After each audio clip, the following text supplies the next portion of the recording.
2024 मध्ये भाजपाचे अधिकृत उमेदवार निवृत्ती इंगोले, उखा चौधरी, अलका अहिरे व डॉक्टर ज्योती सोनवणे यांची सिडकोतील साळुंखे नगर मधील समर्थ सभागृहात प्रचार बैठक झाली। माझ्या प्रभागातील गुंडागर्दी कमी करून प्रभाग भयमुक्त करण्यासाठी माझी उमेदवारी आहे।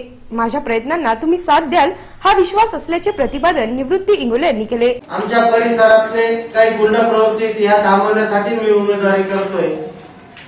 मला नगरसेवक व्हावं किंवा आपण नगरसेवक असावं याच्यापेक्षा आपला परिसर शांत कसा राहील याच्यासाठी माझी उमेदवारी।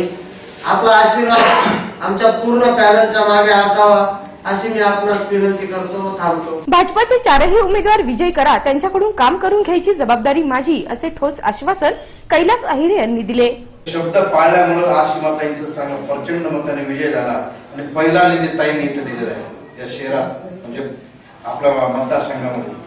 त्याचप्रमाणे हे सुद्धा चारी नगरसेवक चारी ज्यावेळेस सभागृहात जातील ना, डॉक्टर साहेबांनी यांच्या कंट्रोलिंगला आम्ही असणार। यांनी जे जे वचन दिले, तुम्हाला शब्द दिला, यांनी जर पाळला नाही त्यांना लगाम लावण्याचं काम आम्ही करू शकतो। आम्ही तर सभागृहामध्ये जाणार नाही। माझ्या जागेत ओळख मी आंदोलन पण केलेलं आहे।